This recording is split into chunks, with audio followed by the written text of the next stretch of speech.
اعوذ باللہ من الشیطان الرجیم، بسم اللہ الرحمن الرحیم۔ آج کے سوالات میں ایک اہم سوال جس پہ ویڈیو بنانے کی بھی فرمائش کی گئی ہے، اور یہ کہا گیا ہے کہ اللہ سبحانہ و تعالیٰ نے اللہ کی عبادت کے بعد اپنے والدین کے احترام کا حکم دیا ہے کہ اللہ کی عبادت کرو اور والدین کے ساتھ نرمی سے پیش آؤ، انہیں اف تک نہ کہو، ولا تقولہما اف، رحم کا معاملہ کرو ان کے ساتھ، ان کے لیے یہ اللہ تعالیٰ سے التجا کرو، رب ارحمہما کما ربیانی صغیرا، یا اللہ جب چھوٹے سے تھے انہوں نے کیسے رحمت اور شفقت کے ساتھ ہمیں پالا تھا، یعنی ہم گندگی کر دیتے تھے، یہ محبت سے ہماری ماں اس کو دھوتی تھی، باپ اٹھا کے گلے سے لگا لیتا تھا، اس کی پوری دن بھر کی تھکان اتر جاتی تھی، ہم کو گود میں لے کے پیار لے کے، جب طبیعت خراب ہوتی تھی تو بھاگ دوڑ کرتا تھا۔ کیا ہم یہ ساری چیزیں جب وہ بوڑھے ہو جائیں تو ان کے لیے نہیں کرنا چاہیے؟ تو پھر اس کا مطلب ہمارا ہوم ورک ڈبل ہو گیا۔ تو کوئی بچہ یہ بول سکتا ہے کہ ڈیڈی میری شادی ہو چکی ہے، میرے کو میری بیوی کی ذمہ داری ہے، میرے کو میرے بچوں کو بھی دیکھنا ہے، ایٹ دی سیم ٹائم میں آپ کو بھی دیکھوں، آپ کے پیچھے بھی وقت خراب کروں، آپ کا بھی خیال کروں، تو بالکل بات تو واجبی ہے۔ اب اگر ہم پرانی مثالوں کو لے کے آج کی نئی زندگی میں سیٹ کرنے کی کوشش کرتے ہیں تو یہ لگتا ہے کہ بھئی پرانے زمانے میں جوائنٹ فیملی رہتی تھی، تو ہوتا یہ تھا کہ سب کام کو مل بانٹ کے کرتے تھے، ایک سسٹم ہوا کرتا تھا، گھر کا کوئی بڑا ہوتا تھا 50-55 ایئرس میں اس کو ریٹائرڈ کر کے بٹھا دیا جاتا تھا کہ بھئی اب آپ دادا جان نانا جان اب آپ بیٹھے رہیے، ہم سب کام کر لیں گے، بہویں ہیں، بیٹیاں ہیں، بیٹے ہیں، آ رہے ہیں جا رہے ہیں، ناتا نواسی ہے، تو ایک بڑا خوبصورت گلدستہ تھا، اس میں رنگ برنگ کے پھول تھے۔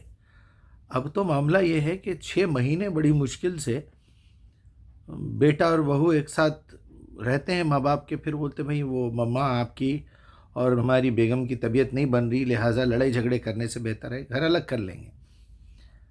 اچھا، کمال کی بات تو یہ ہے کہ جس طرح ہم روایتوں میں پڑھتے ہیں، لگتا بھی یہی ہے کہ ایک لڑکی جب اپنا گھر اپنا شروع کرتی ہے، نئی زندگی شروع کرتی ہے، ایک لڑکا جب اپنی نئی لائف میں جاتا ہے شادی کر کے، اب اس کا کوئی لائف پارٹنر بھی ہے، پہلے اکیلا تھا، تو وہ یہ چاہتا ہے کہ میری حکومت چلے، میری بیوی کا راج چلے گھر پہ، تو ظاہر بات ہے جب 2 سے 4 بھائی ہوں گے، سب کی بیویاں ہوں گے تو لڑائی جھگڑے ہوں گے۔ اب یا تو دل اتنا بڑا ہو، دماغ اتنا بڑا ہو کہ سب اپنا اپنا سب سوچ سمجھ کے رہے، تو ایک بڑے مسائل ہے، پیچیدہ مسئلہ ہے، یہ اکثر پوچھا جاتا ہے، اور اسی ضمن میں ایک بات پوچھی گئی ہے کہ بھئی اب جو پرانے سلسلے چلے آ رہے ہیں، کیا اب ہم سب کا شکریہ ادا کرتے بیٹھیں؟ تب یہ مثال دے کے مجھے ادھر لے جانے کی کوشش کی گئی ہے، جیسا میں نے آپ جو بھی صاحب پوچھے ہیں ان کے جواب میں بتا رہا ہوں کہ بے شک آپ کا مسئلہ ہوگا، آپ کے بیٹے آپ کا ساتھ نہیں دے رہے ہیں، یا آپ کی اولاد ساتھ نہیں دے رہی، یا جو بھی ہے آپ کا مسئلہ ہے، کوشش کیجئے، ہم بھی اللہ سے التجا کریں گے آپ سب مل کے رہیں، الگ بھی رہتے ہیں تو پاس پڑوس میں رہیں، ادھر کہ آمنا سامنا ہو، آنا جانا ہو، آپ اپنا کھانا پکانا الگ کریے، اٹھنا بیٹھنا آپ کا ماحول، ان کا ماحول الگ۔ لیکن جو آپ نے اس سے ریلیٹڈ ایک بات پوچھی ہے کہ یہ جتنے بزرگان دین ہیں جو اسلام لے کے ہندوستان میں جو بزرگان دین آئے، اولیاء آئے، کیا ہم کو بیچ میں سے نکال دینا؟ کیونکہ جو ٹیلی فون پہ آپ کی میری بات ہوئی تھی، پھر آپ نے ریکویسٹ کیا کہ بھائی آپ اس کو ویڈیو پہ بھی سمجھائیے تاکہ ہم بار بار وہ بات کو سن کے سمجھنے کی کوشش کریں، تو میں اسی لیے ویڈیو بنا رہا ہوں یہ۔ تو وہ فیملی میٹر ٹوٹلی الگ ہے۔ اب آپ دین کے میٹر کو لیں گے، یا دونوں کو بھی مثالوں میں آپ ایک جیسا لینا چاہ رہے ہیں، تو کیا میں میرے والد کو چھوڑ دوں، بے سہارا چھوڑ دوں؟ میرے والد ضعیف ہو گئے ہیں، کام نہیں کر پا رہے ہیں، بستر سے نہیں اٹھ سک رہے ہیں، تو کیا میں ان کو چھوڑ دوں گا بالکل بیوی بچوں کی خاطر؟ یا والد صاحب کی خاطر ان کی خدمت میں لگا ہوا ہوں، بیوی بچوں کے ساتھ لاپرواہی کروں؟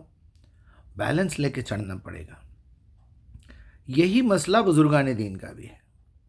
مثال کے طور پہ ایک صاحب نے کہا کہ مجیب صاحب میں کیا بزرگان دین کو ماننا چھوڑ دوں؟ میں نے کہا چھوڑتے کیوں ہو؟ آپ کو یہ بتائیے مجھے صرف کہ آپ کو قرآن پڑھنا کس نے سکھایا؟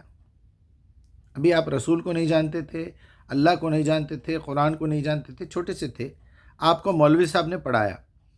آپ کو یاد ہے وہ مولوی صاحب کہاں رہتے ہیں؟ تو پھر آپ کیوں نہیں وہ مولوی صاحب کے لیے کچھ فاتحہ دلواتے، ان کے لیے کچھ صدقہ کرتے، ان کے لیے قرآن پڑھ کے یہ بولتے کہ یا اللہ جو انہوں نے پہلی مرتبہ مجھے قرآن پڑھایا تھا، لہٰذا آج کا یہ قرآن جو میں ابھی 6 مہینے میں سال بھر میں مکمل کیا ہوں، وہ رمضان میں شروع کیا تھا، یہ رمضان میں مکمل ہوا، میں ان کے نام پہ بخش رہا ہوں. ٹھیک ہے، ایسا کبھی کیا آپ نے؟ کیونکہ آپ کو تو ڈائریکٹ یا تو والد صاحب سے ملا، یا استادی ماں سے ملا، یا مسجد کے مولوی صاحب سے ملا. جب آپ کی قرآن مکمل ہوئی، ان کو ایک لنگی دلا دیے، کرتا دلا دیے، ٹوپی دلا کے، تسبیح دے کے، سرمے کی وہ دے کے، عطر کی شیشی دے کے، گل پوشی کر کے مع السلامہ کر دیا آپ ان کو. اب جو قصے کہانیاں ہمارے پاس آئے ہیں کہ فلاں بزرگ وہاں سے آئے تھے اور جو ہے قوالیاں گا کے دین پھیلائے خواجہ، اور ادھر عبد القادر جیلانی پتہ نہیں کیا کرے کیا ہے، یہ ساری جو آپ نے کہانیاں سنی ہیں، یہ جو واقعات سنے ہیں، چلیے سچی کہانیاں سنی ہیں، تو اب میں کیا کروں؟ اب ان کے نام کے بھی فاتحہ دلاؤں، ان کے لیے بھی کچھ ثواب بھیجوں، ان کے لیے بھی کچھ کروں؟ بہت اچھی بات ہے، آپ کرتے رہیے. اب یہاں آپ فیملی کے ساتھ اگر جوڑ رہے تو پھر میرے والد سے بڑے میرے دادا کے والد کون تھے، ان کے والد کون تھے، ان کے والد کون تھے، 3 سے 4 کے بعد آپ کو نام بھی نہیں ملتا. اب کیا کرنا چاہیں گے آپ ان کے ساتھ؟ انہوں تو خالی صرف قرآن پڑھانا سکھائے. یہاں والد صاحب کے نطفے سے تو میں پیدا ہوا ہوں، والدہ کے پیٹ کے خون سے میں باہر آیا ہوں، گوشت پوست بن کے.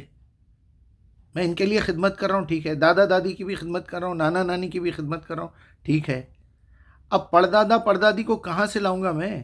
جب میں ان کے لیے کچھ نہیں کر سکتا تو چلو جمعرات کے دن، جمعے کے دن 2 پھول ڈال کے خبر پہ اللہ ان کے گناہوں کو معاف کر دے اور یہ کر دے، یہ بولوں؟ یا ان کو یہ بولوں آپ ذرا اللہ سے یہ مانگ کے دیجئے؟ ہر چیز کو الگ الگ کیجئے نا، کہ میرے قبروں پہ جانے کا مقصد کیا ہے. چلو بھائی، یہ نتیجہ نکلا، میں اپنے بزرگوں کے لیے، اپنے گھر والوں کے لیے اللہ سے ریکویسٹ کرنے جا رہا ہوں ذرا آپ ان کی مدد کریے. دوسری طرف میں درگاہ کو اس لیے جا رہا ہوں کہ میں درگاہ کے جو بزرگ وہاں سے گزرے ہیں ان سے یہ بولوں کہ میں تو شرمندگی سے اللہ سے بات نہیں کر سک رہا ہوں، آپ مانگ کے دیجئے. اچھا، یا پھر میں اللہ سے یہ بول رہا ہوں کہ ذرا ان کے واسطے سے وسیلے سے دے دیجئے. تو جب میں اللہ سے بات کرنے کے قابل ہوں پہلے سے، میری امی کے لیے، میرے ابا کے لیے، دادا دادی کے لیے، نانا نانی کے لیے میں ڈائریکٹلی بول رہا تھا کہ اللہ ان کے گناہوں کو معاف کر دیجئے، ان پہ رحم فرمائیے، ان پہ، تو پھر میں ڈائریکٹلی اپنے گناہوں کی معافی کیوں نہیں مانگوں؟ مجھے ڈائریکٹلی دنیا میں جو چاہیے وہ کیوں نہیں مانگوں؟ وہاں جا کے پھر میں ان سے واسطے وسیلے لگاؤں؟ یا میں اللہ کو بولوں ذرا ان کے واسطے سے وسیلے، تو پھر مجھے درگاہ جانے کی ضرورت نہیں ہے. میں یہیں بیٹھے بیٹھے بولوں گا محمد الرسول اللہ کے صدقے میں دے دے، غوث اعظم کے صدقے میں دے دے، خواجہ کے صدقے میں دے دے، یوسف بابا، شریف بابا کے صدقے میں دے دے. کتنے لوگوں کا نام لوں میں؟ پاکستان جائیے، اتنی بڑی لسٹ ملے گی آپ کو، 100-150 اولیاء کی. پھر اس میں تقسیم ہوئی ہے، بٹے ہوئے ہیں سب. کیا کریں گے آپ؟ ہمارے شیعہ حضرات ہیں، اہل بیت اہل بیت اہل بیت، بس بس بس. تو کیا آپ رسول کو چھوڑ دیں گے؟ تو کیا آپ اہل بیت کو چھوڑ دیں گے؟ کیا آپ اولیاء اکرام کو چھوڑ دیں گے؟ ارے بھائی، انہوں جو پارسل لا کے دیا، پہلے پارسل تو کھول کے دیکھو، وہ ایکسپائر ہو رہا ہے. وہ ایکسپائر ہو رہا کا مطلب یہ ہے آپ کی زندگی کی گھڑی ختم ہونے والی ہے. وہ کب نکال کے پڑیں گے؟ وہ پارسل کب کھائیں گے؟ بعد میں شکریہ ادا کرو. ایک ایک نوالا کھاتے جاؤ، شکریہ ادا کرتے جاؤ، کھاتے جاؤ، شکریہ ادا کرتے جاؤ. بولو اللہ سے، اللہ یہ نوالا پیٹزا کا میں کھا رہا ہوں، یہ بریانی کا نوالا میں کھا رہا ہوں، یہ بوٹی میں کھا رہا ہوں، اس کی طاقت ابا جان کو دے دے. یا اللہ یہ دوا میں کھا رہا ہوں، آج بخار ہے، شفا اللہ تعالیٰ میرے دادا جان کو دے دے. Is it possible? یعنی کہیں سے تو کچھ تو عقل استعمال ہونی چاہیے، کہیں سے کچھ. اب میں جو کام کر رہا ہوں، یا اللہ میرے سارے کام نبی کے اکاؤنٹ میں ڈال دے. ارے کتنے ڈالتے بھائی؟ آپ کے پاس ہے کیا؟ پہلے تو آپ عمل کر رہے ہیں کون سا، اس کے اوپر سے آپ کے اخلاص کدھر ہے؟ آپ تو سارے کام مطلب کے لیے کر رہے ہیں، پیسے سے ریلیٹڈ، بیماری سے ریلیٹڈ، اولاد سے ریلیٹڈ. اس کے علاوہ آپ کے پاس سبجیکٹ ہی نہیں ہے کچھ بھی. دنیا میں اصلاح پیدا کرنا ہے، دنیا کے جھگڑوں کو مٹانا ہے، لوگوں کی غلط فہمیاں دور کرنا ہے، لوگوں کو ان کے رب سے ملانا ہے، اللہ کی کتاب لوگوں تک پہنچانا ہے.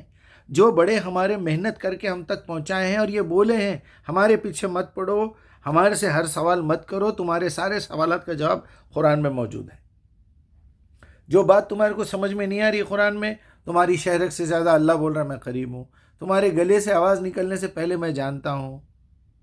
قرآن آسان ہے، قرآن آسان ہے، قرآن آسان ہے، بار بار بول رہا ہے عقل استعمال کرو، غور و فکر کرو، سوچو سمجھو، تدبر کرو۔ کتاب انزلناہ الیک المبارک لیدبروا آیاتہ ولتذکر اولی الالباب۔ تدبر بھی آ گیا، دماغ بھی آ گیا۔ جو لوگ اپنی عقل استعمال نہیں کرتے، اللہ ان پہ غلاظت ڈال دیتا ہے۔ سورہ یونس آیت نمبر 100۔ بھائی میں قرآن کی بات کروں یا بزرگان دین کی بات کرتے رہوں، اہل بیت کی بات کرتے رہوں، رسول اللہ کی بات کرتے رہوں، میرے کو لا کے دے دیے بھائی، میں کیا کر سکتا ہوں ان کے لیے؟ میں ان کے لیے یہی کر سکتا ہوں کہ دادا جان پردادا خوش ہوں گے کہ میں جو پراپرٹی بنا کے گیا، میرا بیٹا لائق نکلا، وہ پراپرٹی میں ڈیولپمنٹ کرا، اس کا بیٹا میرا پوترا لائق نکلا، انہیں بھی اس میں ڈیولپمنٹ لایا۔ میں جو بزنس چھوڑ کے گیا تھا، میرا پڑ پوترا سکڑ پوترا جو ہے وہ بزنس کو ملٹی نیشنل بزنس بنا دیا۔ خوشی تو ان کو اس پہ ہوں گی۔ تم تو کھاتے جا رہے ہیں سب، بھائیاں عدالت میں کھڑے ہوئے ہیں، بہناں عدالت میں کھڑے ہوئے ہیں، انہوں اپنا حصہ لینے کے واسطے مر رہے ہیں، انہوں اپنا حصہ لینے کے واسطے مر رہے ہیں۔ پراپرٹی میں یہ حال ہے، مولویوں کا وہ حال ہے، انہوں سنت لے کے الگ ہو گئے، انہوں اہل بیت کو لے کے الگ ہو گئے، انہوں حدیث لے کے الگ ہو گئے، انہوں قرآن لے کے الگ ہو گئے، انہوں بولے رسالت کہیں کو چھوٹ رہی بھائی، میں نیا رسول ہوں، قادیانی بن گئے۔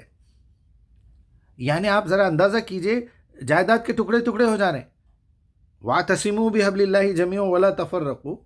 اللہ کی یہ جو رسی تمہارے پاس ہے قرآن، اس کو پکڑ کے رکھو، وَلَا تَفَرَّقُوا، فرقے مت ڈالو۔ تم لوگ فرقے ڈال رہے ہیں، پھر یہ لگے ہوئے ہیں۔ میں کیا جواب دوں آپ کو، آپ خود سوچئے۔ بھئی اس وقت میرے دادا جان کا انتقال ہو گیا ہے، میرے والد صاحب کا انتقال ہو گیا ہے۔ ہاں جب وہ آخری عمر میں پہنچے تو اللہ تعالیٰ نے بتا دیا، جس طرح پیدا ہوئے وقت انسان چھوٹا بچہ جب رہتا ہے، اس کی عقل استعمال کام نہیں کرتی، نظر کام نہیں کرتی، اس کو کچھ بول نہیں سکتا، اس کے دانت نہیں رہتے، بالکل تمہارا حال بڑھاپے میں ایسا ہی کر دوں گا میں۔ دماغ بھی تمہارا بچوں کا ہو جائے گا، نظر بھی کمزور ہو جائیں گی، تمہارے دانت نکال لوں گا، تم کچھ کھا نہیں سکو گے، جیسا بچہ چل پھر نہیں سکتا تمہارا بھی وہی حال کر دوں گا۔ کیوں؟ یہ بھی آزمائش ہے کہ تم ایسی حالت میں صبر کرتے ہو یا نہیں۔ اگر ایسی حالت میں بھی تمہارے پاس صلاحیت ہے چلنے پھرنے کی، تو تم شکر ادا کرتے ہو یا نہیں؟ یا زندگی بھر بھیک مانگتے رہتے، زندگی بھر بھیک مانگتے رہتے، زندگی بھر ڈر ڈر کے گزار رہے ہیں زندگی۔ ارے اللہ، تقوی اختیار کرو بھائی، تقوی، اتقا یتقی، متقی۔ متقی کا مطلب آپ کیا ڈرپوک نکالیں گے؟ بار بار گھوم پھر کے وہ سوال آتا ہے، بار بار یہ ہوتا ہے، بار بار یہ غلط فہمیاں اسی لیے ہو رہے ہیں کیونکہ اللہ کی لعنت ہو رہی ہے۔ اللہ کی لعنت کیوں ہو رہی ہے؟ ہم قرآن چھوڑ کے جو ہمارے پاس ٹائم ہے، جو اصل مین سلیبس ہے، ٹیچر کالی ہے، گوری ہے، کون سی ساڑی پہنتی، وہ ٹیچر کے پاس وہ سر کے پاس داڑھی ہے، ان کی ہائٹ کیسی ہے، ان کا کلر کون سا ہے، ان کا مذہب کون سا ہے، ان کا فرقہ کون سا ہے، ان کو بخار ہے نہیں ہے، کھانسی ہے نہیں ہے، یہ سب دیکھوں میں، یا جو پڑھایا جا رہا ہے بورڈ پہ وہ دیکھوں؟ ٹیچر کی عزت کرنا ہے، 2% 3% بھی نہیں ہے 100% میں سے۔ ٹیچر اگر گر گئے تو اٹھانا ہے، ٹیچر کو پانی کی ضرورت ہے تو لا کے دینا ہے، مگر میرا سبجیکٹ کیا ہے مین؟ محمد الرسول اللہ نے، اہل بیت نے، صحابہ اکرام نے جو چیز پہنچائی ہے وہ کیا ہے؟ جس کے لیے امام حسین شہید ہوئے، جس کے لیے عمر شہید ہوئے، عثمان شہید ہوئے، ابوبکر شہید ہوئے، ابوبکر تو نہیں ہوئے، علی شہید ہوئے۔ بہرحال بھائی، ان لوگوں کی شہادت کا بدلہ اللہ کے پاس ہے۔ میں چمچہ گیری، مسکا مارنا، یہ کرنا، یہ ڈھونگ رچانا، اپنے ٹائم میں سے بیکار کے وہ ٹائم نکالنا، غلط بات ہے۔